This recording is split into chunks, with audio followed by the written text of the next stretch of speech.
جب کوئی شخص فوت ہونے لگے تو اس کے پاس جو لوگ موجود ہیں ان کو کلمے کی تلقین کرنے کا حکم ہے، اور ان کو یہ بھی حکم ہے کہ وہ اس کی اچھی چیزیں اس کو بتائیں۔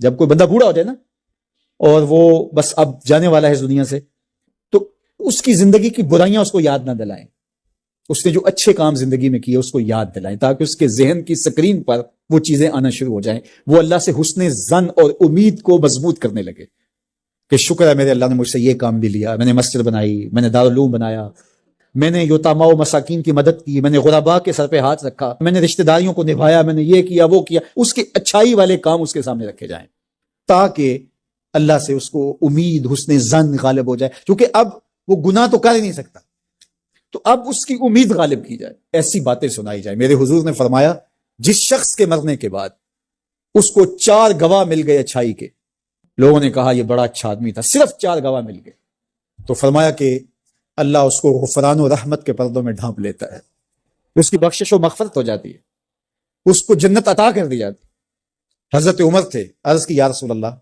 صلی اللہ علیہ وسلم، میرے ماں باپ آپ پہ قربان ہو، اگر کسی کے پاس 4 گواہ نہ ہوں، 3 گواہ ہوں، تو میرے حضور نے فرمایا وہ بھی جنتی۔ حضرت عمر بولے حضور اگر کسی کے پاس 3 بھی نہ ہوئے، 2 ہوئے، میرے حضور نے فرمایا وہ بھی بخشا گیا۔ حضرت عمر کہتے ہیں ایک کے بارے میں نے پوچھا نہیں، حضور نے بتایا نہیں، اگر پوچھ لیتے تو شاید حضور بتا دیتے کہ ایک والے کا بھی کام بن گیا۔ تو یار جس کو صرف 2 گواہ مل گئے مرنے کے بعد، لوگوں نے کہا بندہ بڑا نیک تھا، نمازی تھا، ظلم نہیں کرتا تھا، زیادتی نہیں کرتا تھا، صرف 2 گواہ مل گئے، اس کی بخشش۔ لیکن وہاں کچہریوں والے گواہ نہیں چلیں گے، گواہ سچے ہوں گے۔ اللہ کے ہاں جھوٹے گواہ، وہ چاہے 2 ہی مل گئے، 50 سال 60 سال 70 سال کی زندگی میں 2 گواہ اچھے مل گئے اس کی اچھائی کے، وہ جنتی ہے۔ اللہ اکبر۔ اور کئی ایسے لوگ ہوتے ہیں جن بیچاروں کو گواہی نہیں ملتی، جو کسی وجہ سے گواہی دے بھی رہے ہوتے ہیں، وہ بھی کہتے ہیں چلو ساڑھے نال تے چنگائی سی۔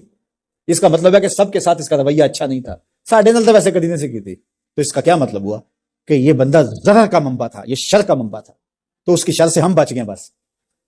تو ایسا نہ ہو کہ تمہارے بعد لوگ گواہی بھی اگر دینا چاہیں تو لفظ تراشنے لگیں کہ اگر میں نے اچھا کہہ دیا تو سارے لوگ میری جانب دیکھیں گے کیا کہہ رہے ہو۔ ایسی گواہی پیدا کرو لوگ دل سے کہیں یار زمانے میں ایسا دیکھا ہی نہیں تھا۔ اپنی اچھی گواہیاں پیدا کر کے جاؤ، چاہے 2 ہی پیدا ہو جائے، اچھی گواہیاں پیدا کر کے جاؤ۔ اللہ اکبر۔ تو دونوں چیزوں کو برابر رکھا جائے، امید کا چراغ بھی روشن ہو اور دوسری جانب جو ہے وہ خوف اور خشیت اس کا چراغ بھی بجھنے نہ پائے۔ مایوسی بھی انسان کو کفر تک پہنچاتی ہے۔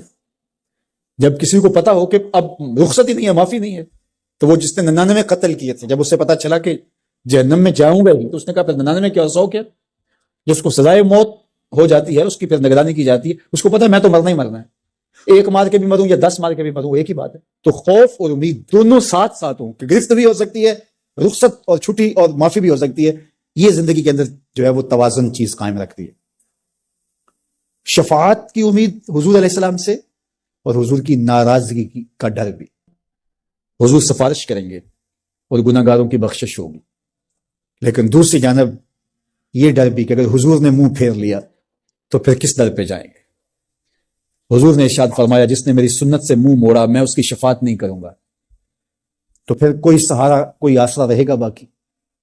تو امید کا چراغ بھی روشن رہے، خوف بھی رہے، شفاعت کی امید بھی رہے، لیکن حضور کی ناراضگی کا ڈر بھی رہے، تو زندگی بھر جوانی میں بالخصوص خشیت غالب ہو اور آخری لمحات کے اندر امید غالب۔ میری زبان میٹھی نہیں ہے، حضور کا نام میٹھا ہے۔